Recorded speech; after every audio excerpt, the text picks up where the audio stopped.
Hello मित्रों, सनातन coaching में आपका स्वागत है। आज हमारा ये ज्योग्राफी की क्लास है। इसमें आज आपको बताया जाए कि पृथ्वी की गतियाँ। पृथ्वी के बारे में आपने पढ़ा होगा कि इसकी उत्पत्ति कैसे हुई, जैसा कि बताया गया है। ब्रह्मांड की उत्पत्ति कैसे हुई, महाविस्फोट के द्वारा हुई, बिग बैंग सिद्धांत के द्वारा हुई। बिग बैंग सिद्धांत उसकी बेहतर व्याख्या करता है।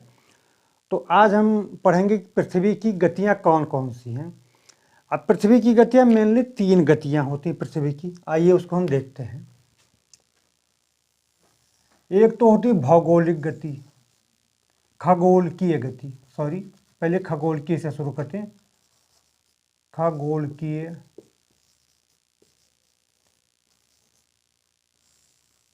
खगोलकीय गति। खगोलकीय गति क्या होता है, मेनली आज हम इसी का अध्ययन करेंगे, लेकिन इसके अलावा भी और गति हैं। तो ये समझिए कि पृथ्वी है, ये हमारी पृथ्वी है और ये हमारा सूर्य है। तो पृथ्वी अपने स्थान पर जो चक्कर लगाती है और सूर्य का जो चक्कर लगाती है, इसका ये दीर्घवृत्ताकार में, ये दीर्घवृत्ताकार होगा। तो इसको कहते हैं खगोलकीय गति, यानी पृथ्वी का अपने स्थान पर चक्कर लगाना और सूर्य का चक्कर लगाना, इसको कहते हैं खगोलकीय गति। दूसरा आता है भूगर्भिक गति। दूसरा गति क्या होती, भूगर्भिक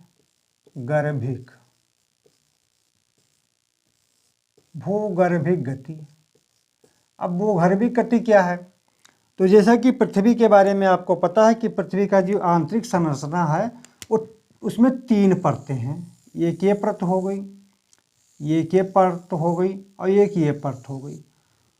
तो जब ये पृथ्वी अपने स्थान पर या सूर्य का चक्कर लगाती है, तो चूंकि इन तीनों परतों में घनत्व, तापमान, इन सब का अंतर पाया जाता है, तो इसलिए तीनों परतें या तीनों लेयर जो है एक साथ नहीं घूम पाती, इनमें जो है कहीं ना कहीं अंतर आ जाता है। तो इसको कहते हैं भूगर्भिक गति। तो पहली को क्या कहते हैं, क्रस्ट कहते हैं। पहली परत को क्रस्ट कहते हैं, दूसरी को मेंटल कहते हैं, मेंटल, और तीसरी को कोर कहते हैं। क्योंकि इनमें घनत्व में, तापमान में, इनकी संरचना में अंतर पाया जाता है, इसलिए ये तीनों परत जो लेयर हैं, जो परत हैं, जो आप कह सकते हैं कि सियाल सीमा निफे, एक साथ गति नहीं करती हैं। कुछ ऊपर वाली ज़्यादा गति कर जाएगी, बीच वाली कम, उससे बीच वाली उससे भी कम। तो ये हो गए भूगर्भिक गति। एक होता है खगोलकीय, ये भौगोलिक गति। देखिए तीसरी गति क्या है, भौगोलिक गति। भौगोलिक गति। अब भौगोलिक गति में क्या होता है, ये पृथ्वी आपकी, जैसा कि ये बताया गया, ऊपर वाली क्रस्ट है, नीचे मेंटल है, फिर बीच में कोर है। तो जो क्रस्ट है, क्रस्ट बताया गया है प्लेट टेक्टोनिक के अनुसार कि ये कई प्लेटों में टूटा हुआ है। 7 बड़ी प्लेटें हैं, 20 छोटी प्लेटें हैं। तो यह प्लेटें एक दूसरे के सापेक्ष, एक दूसरे के विपरीत दिशा में गति करती रहती हैं, उसी को कहते हैं भौगोलिक गति। और जो पर्वत निर्माण हुआ, ज्वालामुखी हुआ, भूकंप हुआ, ये सब इसी भौगोलिक गति पर, भौगोलिक गति के परिणाम हैं। और ये भौगोलिक गति होती क्यों है, इसके कुछ बाह्य कारक हैं, यानी एक्सोजेनिक फोर्स हैं, कुछ इंडोजेनिक फोर्स हैं, वो उस चैप्टर में पढ़ा जाएगा। तो गतियाँ कितने प्रकार की हुई, मेनली 3 प्रकार की। पहले देख लेते हैं खगोलकीय गति, यानी पृथ्वी का अपने स्थान पर घूमना, सूर्य का चक्कर लगाना। दूसरा हो गया भूगर्भिक गति, यानी पृथ्वी की जो तीनों प्लेटें हैं, जो तीनों प्लेटें या तीनों परतों में जो गति होती है, उसको कहते हैं भूगर्भिक गति। और भौगोलिक गति कहते हैं जो क्रस्ट में, जो क्रस्ट की ऊपरी परत टूटी हुई है 7 प्लेटों में, 7 टुकड़ों में, उनका एक दूसरे के सापेक्ष, एक दूसरे के विपरीत जो गति करते हैं, उसको कहते हैं भौगोलिक गति। तो जो आज हमारा टॉपिक है वो मूलतः है खगोलकीय गति। तो इसको मैं मिटा देता हूँ। तब आगे ये हमारा जो मेन टॉपिक है वो है खगोलकीय गति। पृथ्वी की कितनी प्रकार की होती है, इनसे क्या क्या होता है, दिन होता है, रात होता है, ऋतुओं का परिवर्तन होता है, इन सब सारी चीज़ों का हम लोग अध्ययन करेंगे। तो आइए हम लोग अध्ययन करते हैं खगोलकीय गति। खगोलकीय गति, खगोलकीय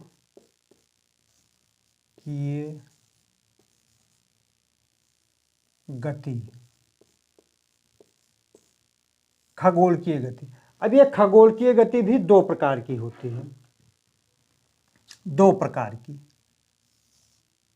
एक तो होते घूर्णन, और एक होता है परिभ्रमण, यानी एक होता है परिक्रमण, परिक्रमण,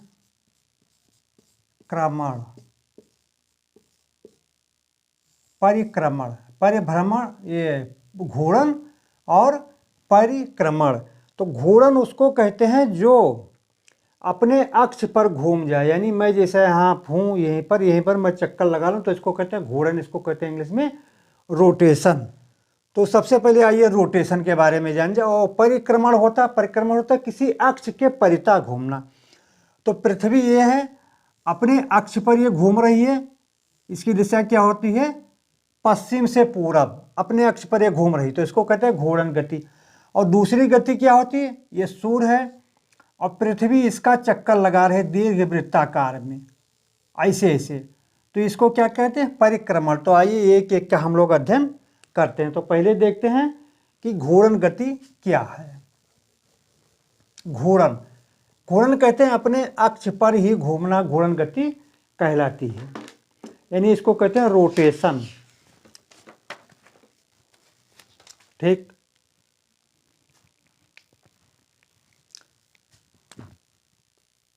घूर्णन को लिख लेते हैं। घूर्णन को पृथ्वी का अपने अक्ष पर पश्चिम से पूरब, पश्चिम से पूरब घूमना, घूमना ये घूर्णन कहता है। पृथ्वी का अपने अक्ष पर पश्चिम से पूरब घूमना, इसको घूर्णन गति कहते हैं। अब इससे होता क्या है, घूर्णन गति से दिन रात होती है। प्रभाव इसका क्या पड़ा, ये यहाँ पर प्रभाव में लिख लेते हैं। इससे दिन व रात होती है, इससे दिन व रात होती है। ठीक, इसको क्या कहते हैं, दैनिक गति भी कहते हैं। ये यहाँ पर लिख लेते हैं दैनिक गति, दैनिक गति। और ये कितने समय में हो जाता है, कितना इसमें टाइम लगता है, तो 23 घंटे समय कितना लगता है, इसको लिखते हैं 23 घंटे 56 मिनट, 23 घंटे 56 मिनट में पृथ्वी अपने अक्ष पर घूम जाती है। और इसको लगभग हम लोग 24 घंटा मानकर चलते हैं। 24 घंटे में पृथ्वी अपने अक्ष पर पश्चिम से पूरब घूम जाती है। देखिए यहाँ इस बात का ध्यान रखिएगा कि पृथ्वी की जो घूमती है पश्चिम से पूरब, यानी एंटी क्लॉकवाइज। क्लॉकवाइज आपकी कैसे चलती है, ऐसे ऐसे ऐसे ऐसे घड़ी चलती है, और पृथ्वी कैसे चलती है, ऐसे चलती है, विपरीत दिशा में पश्चिम से पूरब जाती है। पश्चिम दिशा आपका ये देखिए, फिर से मैं बना दे रहा हूँ, आप समझ जाइए। ये आपका नॉर्थ हुआ, ये साउथ हुआ, ये ईस्ट हुआ, और ये वेस्ट हुआ। तो पृथ्वी आपकी कैसे जा रही, ऐसे जा रही है, ऐसे चक्कर लगा रही, ऐसे चक्कर लगा रही, यानी घड़ी के विपरीत दिशा में, यानी घड़ी के एंटी क्लॉकवाइज घूमती है। और कितने देर में, 23 घंटे 56 मिनट में ये घूम जाती है। और इसका प्रभाव क्या पड़ता है, इससे दिन और रात होते हैं, तो इसको हम लोग अध्ययन करते हैं 24 घंटे। ठीक, अब ये कैसे होता है इसके बारे में आइए। तो दिन और रात अगर ये माना जाए, देखिए दिन रात तो होता ही है, अगर ये माना जाए ये पृथ्वी है, ये इसका तल है, तो ये एक सीधी सी लाइन हो गई। अगर सूर्य यहाँ है तो सूर्य की किरणें सीधे पृथ्वी पर पड़ेंगी, बराबर में यहाँ तक आ रही हैं और यहाँ तक आ रही हैं, तो दिन रात बराबर होगा। लेकिन ऐसा है नहीं। पृथ्वी अपने अक्ष पर 23.5 झुकी हुई है। उस झुकी होने के कारण कहीं पर ज़्यादा दिन होता, कहीं पर ज़्यादा प्रकाश प्राप्त होता है, कहीं पर कम प्रकाश प्राप्त होता है। तो इसके पीछे, झुकाव के पीछे, इस झुकाव की वजह से क्या क्या प्रभाव पड़ सकते हैं, इनके बारे में हम आइए अध्ययन करते हैं। और इसको मैं मिटा देता हूं क्योंकि कुछ जगह मिल जाए। आपने नोट कर लिया होगा, इसको भी मैं मिटा देता हूं। ठीक, अब पृथ्वी कैसे झुकी हुई है इसका आइए देखते हैं। ये अक्ष है, ये पृथ्वी का अक्ष है। ये है इसका नॉर्थ, ये है इसका साउथ।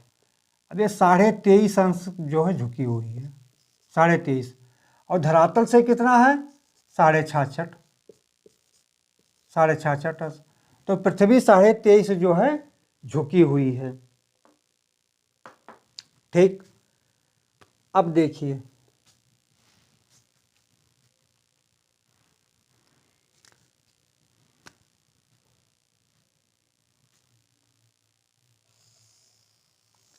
ये पृथ्वी है। अब इसको समझने की कोशिश करें आप। ये सूर्य है, सूर्य को कुछ बड़ा बनाना चाहिए, लेकिन जो है ज़रूरत है पृथ्वी ही बड़ी बने, कारण का अध्ययन हमको पृथ्वी के बारे में ही करना है।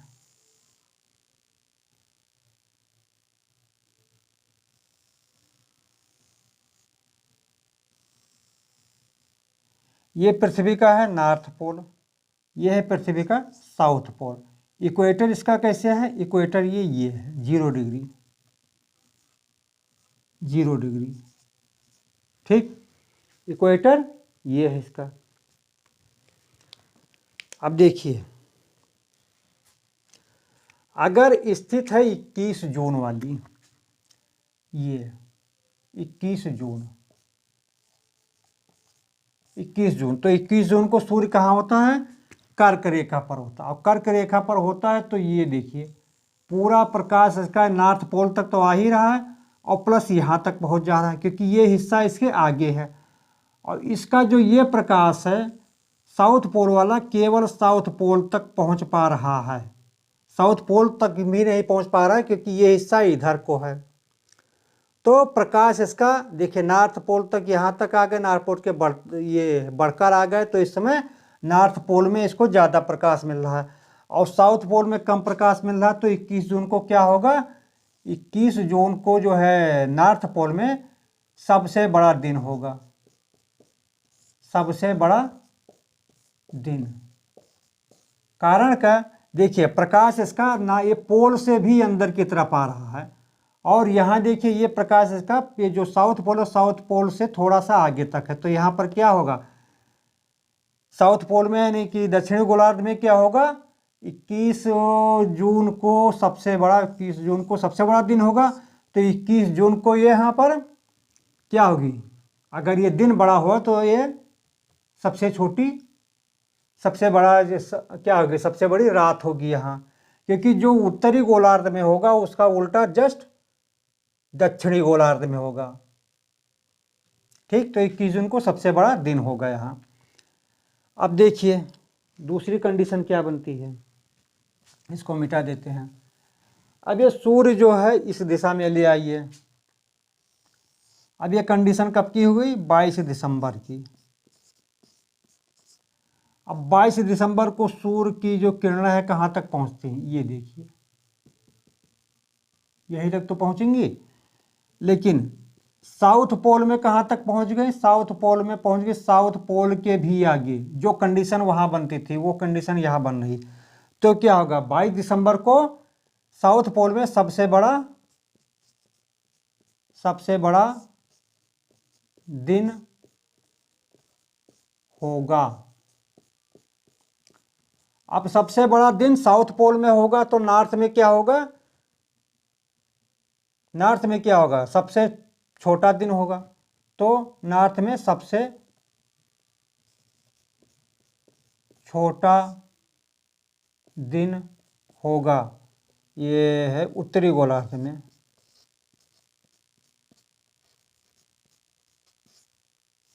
उत्तरी गोलार्ध में यानी 22 दिसंबर को दक्षिणी गोलार्ध में सबसे बड़ा दिन होगा, क्योंकि प्रकाश की किरणें बहुत अंदर तक पूरे पोल के और आगे तक पहुंच रही हैं, तो सबसे बड़ा दिन हो गया। तो उत्तरी गोलार्ध में क्या होगा, सबसे छोटा दिन होगा।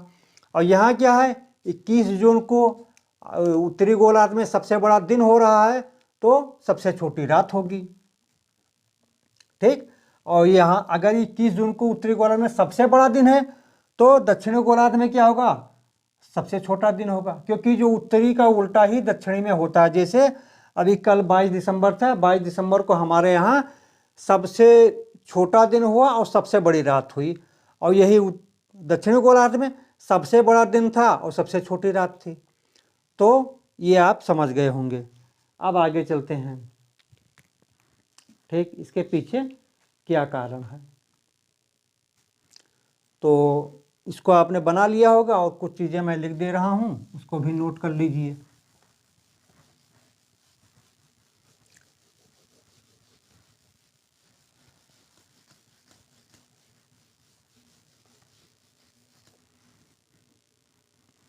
ये है 21 जून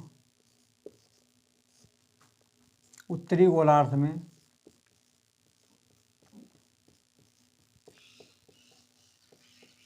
सबसे बड़ा दिन, और 22 दिसंबर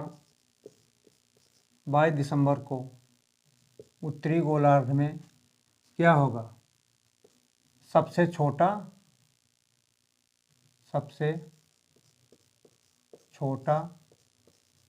दिन होगा। ठीक,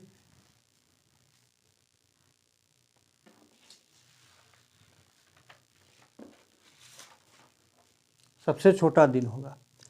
अच्छा, और ये कि जो उसमें कहते हैं कि उगते हुए सूरज का देश, एक क्वेश्चन आता है, तो उसको कहते हैं जापान को उगते हुए सूरज का देश। उगते हुए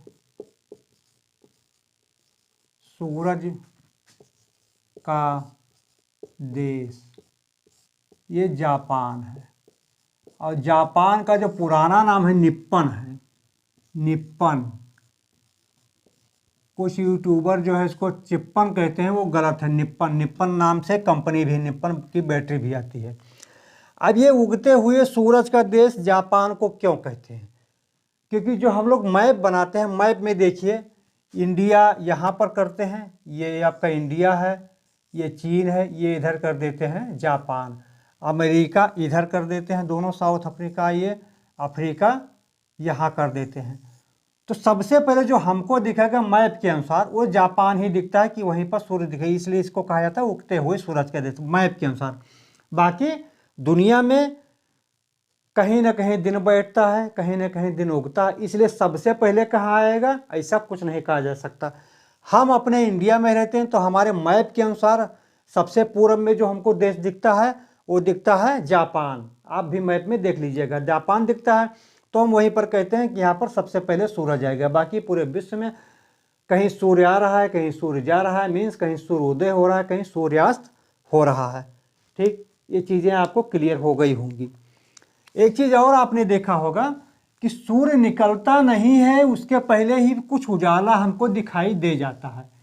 ये ऐसा क्यों होता है, तो ये जो प्रकाश आता है वायुमंडल में, तो इसमें तमाम धूल की कणें होती हैं, तो इन धूल की कणों से प्रकाश जो है डिफ्यूज ये हो विसरित हो जाता है, जिसको कहते हैं संध्या प्रकाश, दिवा प्रकाश, विसरित प्रकाश या ट्यूबलाइट कहते हैं। उनके कारण ये पहले सूर्य के निकलने से पहले हमको कुछ लालिमा दिखाई देते हैं, कुछ हमको प्रकाश दिखाई दे जाता है। तो आइए इसके बारे में भी अध्ययन कर लेते हैं। इसको क्या कहते हैं, संध्या प्रकाश। संध्या प्रकाश, संध्या प्रकाश दीवा प्रकाश, इसको दीवा प्रकाश भी कहते हैं, दीवा। विसरित प्रकाश भी कहते हैं, विसरित के ट्यूबलाइट कहते हैं, ट्यूबलाइट। और ये क्यों होता है? ये जो है, जो प्रकाश की तरंगे हैं ये विसरण करती हैं डिफ्यूज होने के कारण, विसरित हो जाती, बिखर जाती हैं, इसके कारण होता है ये होता है प्रकाश के विसरण के कारण, डिफ्यूजन के कारण, प्रकाश के विसरण के कारण। इसको संध्या प्रकाश, दीवा प्रकाश ये कहते हैं, ट्यूबलाइट कहते हैं। अब आइए एक एक का अध्ययन करें। देखिए ये मान लिया 0 डिग्री है, 0 डिग्री, 0 डिग्री है। ये है 6 डिग्री, ये है 12 डिग्री, ये है 18 डिग्री। तो प्रकाश की तरंगें ऐसे ऐसे ऐसे ऐसे ऐसे यहाँ तक आ रही हैं। ये देखिए, मान लीजिए सूर्य जो है 0 डिग्री पर है, ये सन जो है 0 डिग्री पर है। अब 6 डिग्री को क्रॉस कर रही हैं, 12 को क्रॉस कर रही हैं और 18 को क्रॉस कर रही हैं। तो इसको अलग अलग इसका नाम दिया गया है। अब अगर 6 डिग्री है प्रकाश, देखिए 6 डिग्री क्या होता है? 6 डिग्री, अब यहाँ पर हम लोग हैं 6 डिग्री, 6 डिग्री पहले जो है सूर्य नहीं पहुंचा, लेकिन 6 डिग्री पर प्रकाश दिखाई दे रहा है।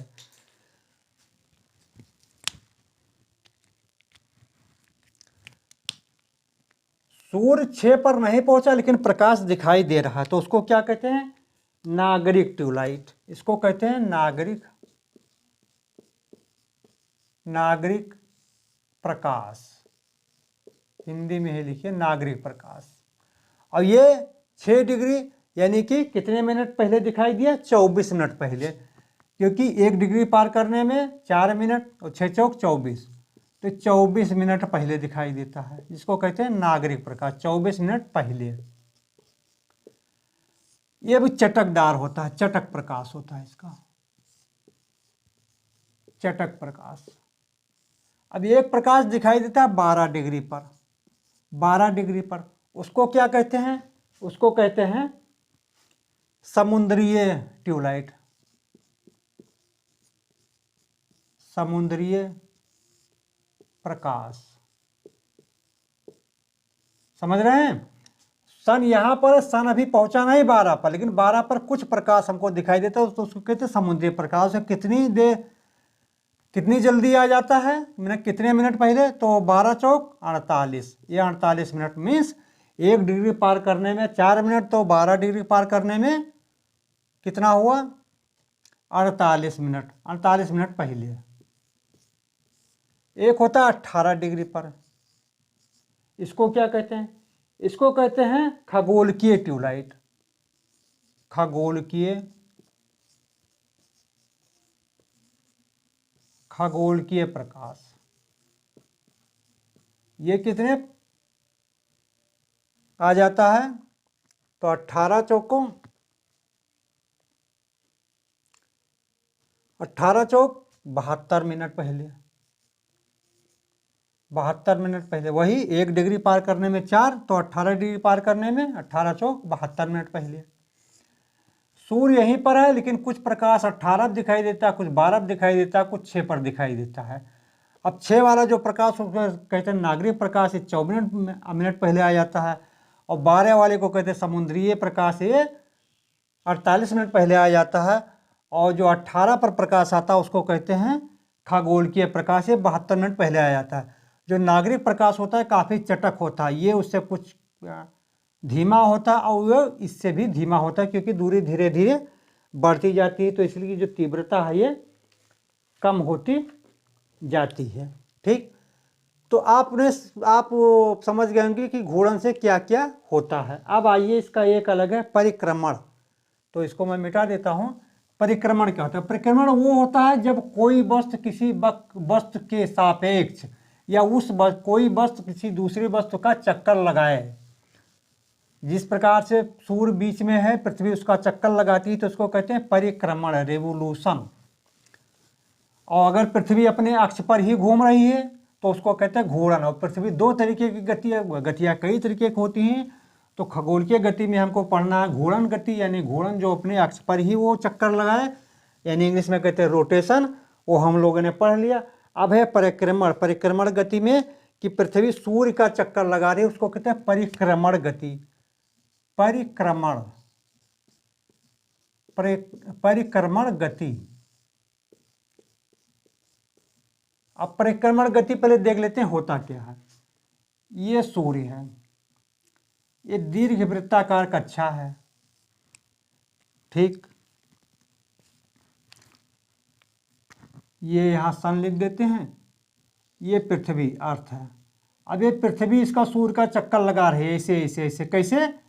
पश्चिम से पूरब जा रही, पश्चिम से पूरब, फिर आ रही है, फिर ऐसे पश्चिम से पूरब जा रही है, तो इसको क्या कहते हैं? परिक्रमण।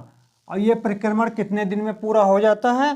365 दिन 6 घंटे में ये परिक्रमण पूरा हो जाता है।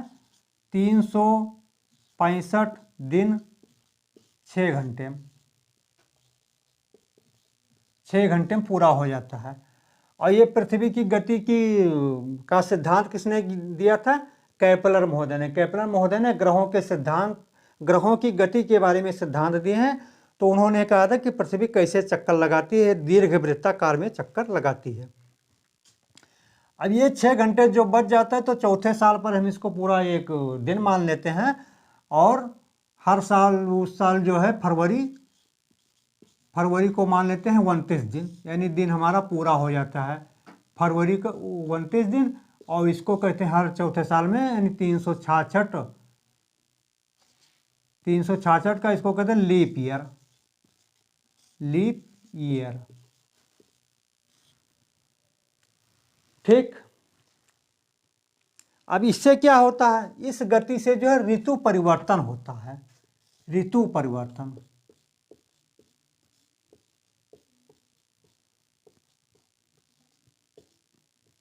ऋतु परिवर्तन मीन्स शीतकाल, शीतकाल, ग्रीष्मकाल, बरसात, वर्षा काल। ऋतु परिवर्तन मीन्स शीतकाल एक बार आएगी, फिर ग्रीष्मकाल आएगा, फिर वर्षा काल आएगी। इसी गति के कारण होता है। अगर ये गति ना हो तब ये परिवर्तन नहीं होगा, ठीक। तो अब इसको मिटा देते हैं, तब पृथ्वी की गति के बारे में अध्ययन करते हैं। आपने नोट कर लिया होगा, क्योंकि बोर्ड थोड़ा छोटा है इसलिए दिक्कत देती है, तो आप सहयोग बनाए रखें। ये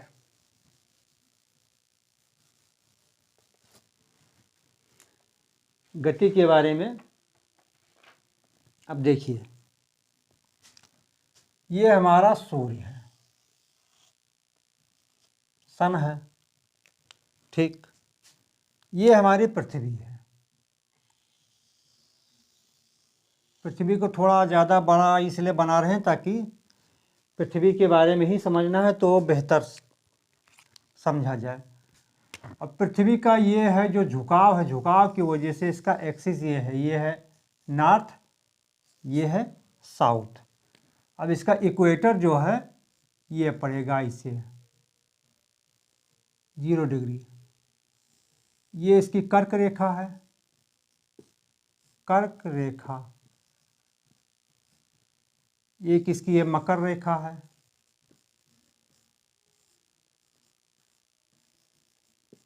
ये इसकी मकर रेखा है, ठीक।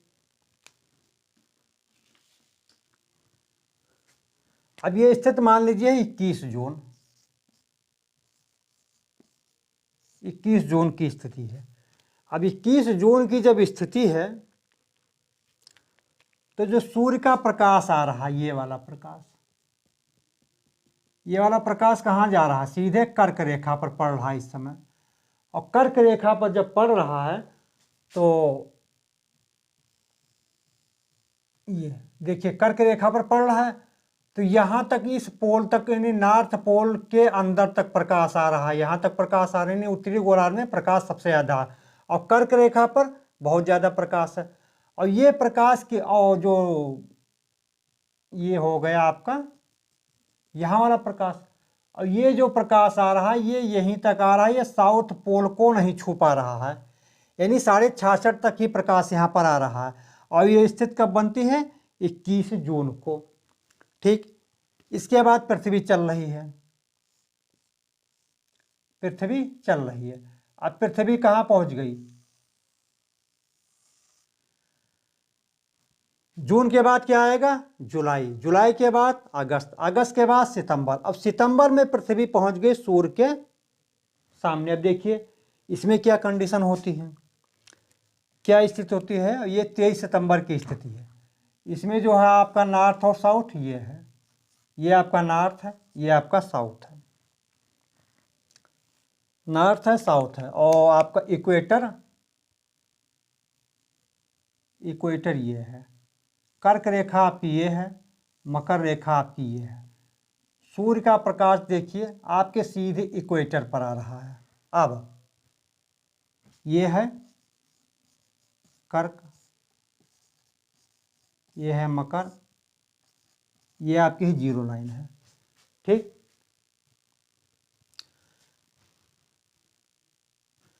सीधे इक्वेटर पर आ रहा है प्रकाश, जो सीधे इक्वेटर पर आ रहा है। 23 सितंबर की स्थिति है, 23 सितंबर की स्थिति, 23 सितंबर, 23 सितंबर। तो जो इक्वेटर पर आ रहा है तो दोनों गोलार्धों में क्या होगा? दिन और रात बराबर होंगे। इसको क्या कहते हैं? शरद विषुव।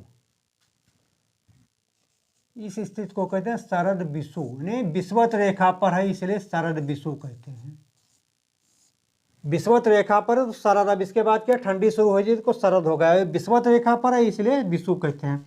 देखिए ये प्रकाश सूर्य का सीधे अब इक्वेटर पर आ रहा है। जब इक्वेटर पर आ रहा है तो दिन रात बराबर की स्थिति में हुई। फिर देखिए कंडीशन क्या होती है। 23 सितंबर के बाद पृथ्वी फिर चलने लगी। अब पृथ्वी कहाँ पहुँचेगी? सितंबर के बाद अक्टूबर, नवंबर, दिसंबर। अब दिसंबर में पृथ्वी पहुंच गई यहाँ, और ये स्थिति मान चलिए 22 दिसंबर की, 22 दिसंबर, डी से दिसंबर मान लीजिए। अब देखिए सेम वैसे बनेगा। ये आपका नॉर्थ साउथ है, ये नॉर्थ है, ये साउथ है, ये आपका इक्वेटर है, ये कर्क रेखा है, ये मकर रेखा है। यानी कर्क रेखा, कर्क रेखा, मकर रेखा, मकर रेखा, और ये आपका 0 डिग्री है। अब देखिए प्रकाश कहाँ जा रहा है। ये प्रकाश सबका आपका जा रहा है मकर रेखा पर। ठीक, कहाँ जा रहा है? मकर रेखा। और जब मकर रेखा पर प्रकाश जाएगा तो दक्षिणी गोलार्ध में क्या होगा? दिन की अवधि बढ़ जाएगी, क्योंकि जो 21 जून को ये कहाँ जा रही थी? उत्तरी गोलार्ध में। तो उत्तरी गोलार्ध में दिन की अवधि बढ़ गई थी, टेम्परेचर बढ़ गया था। सेम कंडीशन अब 22 दिसंबर को क्या हो रही है? ये मकर रेखा पर जब प्रकाश जा रहा है तो मकर रेखा पर जो दक्षिणी गोलार्ध में, जैसे ऑस्ट्रेलिया हुआ, न्यूजीलैंड हुआ, अंटार्कटिक में हुआ, ये प्रकाश बढ़ गया है वहाँ पर। अब वहाँ दिन की लंबाई बढ़ गई है, पहले जैसी स्थिति नहीं है। ये देखिए अब ये साउथ से भी अंदर ये प्रकाश जा रहा है, और यहाँ पर प्रकाश कहाँ तक पहुँच पाएगा? यहाँ पर 66.5 यहीं तक पहुँच पाएगा। तो नॉर्थ में क्या स्थिति होगी? भयंकर ठंडी होगी, जैसे इसमें ठंडी पड़ रही है। तो 22 दिसंबर को स्थिति क्या होती है? यहाँ पर दिन बड़ा हो जाता है, और उत्तरी गोलार्ध में 6 महीने की रात होने लगती है, और दक्षिणी गोलार्ध में 6 महीने का दिन होता है। क्यों? क्योंकि 6 महीने के बाद पुनः ये स्थिति बदलेगी। ठीक, अब आते हैं फिर 22 दिसंबर के बाद क्या होगा? 22 दिसंबर के बाद आएगी जनवरी, आएगी फरवरी, आएगा मार्च आएगा। और मार्च में क्या होगा? मार्च की स्थिति आइए देखते हैं। मार्च में पृथ्वी पहुंच गई यहाँ पर। ये आपका नॉर्थ साउथ है, आपका इक्वेटर ये है, कर्क ये है, मकर ये है। अब प्रकाश कहाँ जा रहा है? प्रकाश सीधे इक्वेटर पर जा रहा है। जो 23 सितंबर को स्थिति थी वही जो है हो गई अब 21 मार्च को, 21 मार्च को। और ये लिख देते हैं, ये है कर्क, कर्क रेखा, ये है मकर रेखा, मकर रेखा, और ये आपका जीरो है। ठीक, अब ये प्रकाश कहाँ जा रहा है? पूरे इक्वेटर पर जा रहा है। तो क्या होगा? अब दोनों गोलार्धों में दिन और रात बराबर होंगे, और इसको क्या कहते हैं? शरद विषुव। शरद नहीं, बसंत विषुव, क्योंकि अब पड़ने लगी है गर्मी। बसंत विषुव, विषुव इसलिए कि ये विषुवत रेखा पर सूर्य है। और मार्च के बाद क्या होगा? मार्च, अप्रैल, मई, जून, और फिर ये स्थिति बन गई, फिर आ गया 21 जून को। तो साल भर यही गति चलती रहती है। अब इसको एक बार फिर से समझ लेते हैं। ये सूर्य है, सूर्य एक जगह पर अपने स्थिर है। अब 21 जून को सूर्य का जो प्रकाश है वो मकर कर्क रेखा पर पड़ रहा है। तो उत्तरी गोलार्ध में ज़्यादा गर्मी पड़ेगी, उत्तरी गोलार्ध में ज़्यादा बड़ा दिन होगा। 21 जून को उत्तरी गोलार्ध में सबसे बड़ा दिन होता है।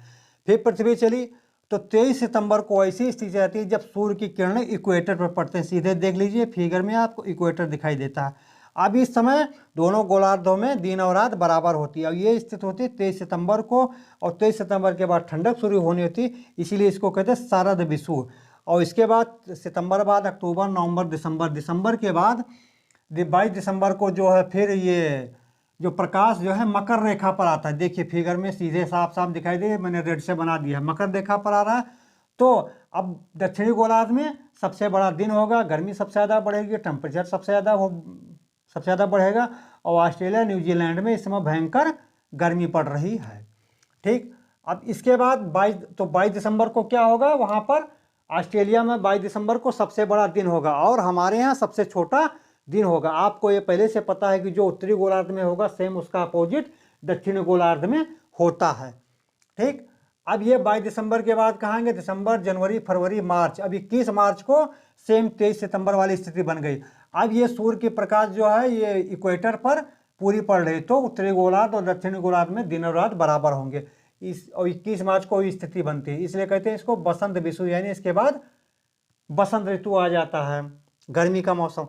और फिर आ जाता है 21 जून, और ये चक्र हमेशा चलता रहता है, इसी से ऋतु परिवर्तन होता है। अब 21 जून है तो हमारे यहाँ गर्मी पड़ रही है और उनके यहाँ ठंडी पड़ रही है। जब उनके यहाँ ठंडी पड़ती मीन्स ऑस्ट्रेलिया में, तो हमारे यहाँ गर्मी पड़ती है, और यह क्रम जो है चलता रहता है। और एक फिगर और आपको बना दें तो क्लियर, कुछ चीज़ें और क्लियर हो जाएंगी। जैसे यहाँ मैं बना दे रहा हूँ, छोटे में समझ में आ जाएगा। देखिए ये आपका है 0 डिग्री, ये आपकी है कर्क रेखा, कर्क रेखा। ठीक, ये है मकर रेखा, मकर रेखा। अब 21 जून को सूर्य होता है कर्क रेखा पर। 21 जून सूर्य कहाँ होगा? कर्क रेखा पर। और 23 सितंबर और 21 मार्च को सूर्य कहाँ होता है? विषुवत पर। और 22 दिसंबर को सूर्य कहाँ होता है? मकर पर। और ये पूरा फिगर आप समझ ही गए होंगे। 21 जून को सूर्य कर्क रेखा पर होता है तो उत्तरी गोलार्ध में सबसे ज़्यादा गर्मी पड़ती है, सबसे बड़ा दिन होता है। 23 सितंबर 21 मार्च को ये होता है विषुवत रेखा पर, तो दिन रात दोनों गोलार्धों में बराबर होते हैं। और 22 दिसंबर को ये होता है मकर रेखा पर, इसलिए दक्षिणी गोलार्ध में सबसे बड़ा दिन होता है। तो हमें उम्मीद है आप जो है इसको समझ गए होंगे। अब एक आता है सूर्य का उत्तरायण होना और सूर्य का दक्षिणायन होना। तो सूर्य का उत्तरायण होना से क्या मतलब है? जब 22 दिसंबर को, 22 दिसंबर यहाँ है, अब सूर्य उत्तरी गोलार्ध में जाने लगा, तो 22 दिसंबर से 21 जून 22 दिसंबर से 21 जून जो है तो सूर्य को कहते हैं उत्तरायण होने लगा। और 21 जून से 22 दिसंबर तक सूर्य कहते हैं दक्षिणायन, सूर्य जो है दक्षिण गोलार्ध में जाने लगा। ये यहाँ से समझ लीजिए 21 जून को सूर्य कर्क रेखा पर है। अब 21 के बाद कहाँ जाएगा, दक्षिण में जाएगा, तो सूर्य क्या हुआ 21 जून के बाद दक्षिणायन होने लगे। और 22 दिसंबर के बाद सूर्य कहाँ जाएंगे, उत्तरी गोलार्ध में जाएंगे, तो हुआ कि सूर्य उत्तरायण होने लगे। और इन्हीं जो परिक्रमण की वजह से दिन रात की अवधि में अंतर होता है। इसमें दो टाइप का क्वेश्चन आता है, उस पर ध्यान दीजिएगा। दिन रात क्यों होता है तो आप बताएंगे सीधे घूर्णन के द्वारा। लेकिन दिन और रात में अंतर जो होता है घंटों में, या कभी कि 6-6 महीने वाला, तो ये क्या होता है, परिक्रमण के कारण होता है। यहाँ पर आप इसको ध्यान रखेंगे। तो ध्रुवों पर जाने पर दिन व रात की लंबाई बढ़ती जाती है, जिसका कारण आपने देख लिया। तो आशा है कि आप कायदे से समझ गए होंगे। और मित्रों, ये वीडियो आप बार बार देखिए। और चूंकि ये मेंस में है नहीं, सिर्फ प्री में है, तो आपको लिखने का इसमें कोई टेंशन मत पालिए। सिर्फ आपको निशान लगाना है, फैक्ट रट डालिए, कुछ कॉन्सेप्ट भी तैयार कर लीजिए। तो फिर मिलते हैं अगले वीडियो में नए जोश के साथ। जय हिंद, जय भारत।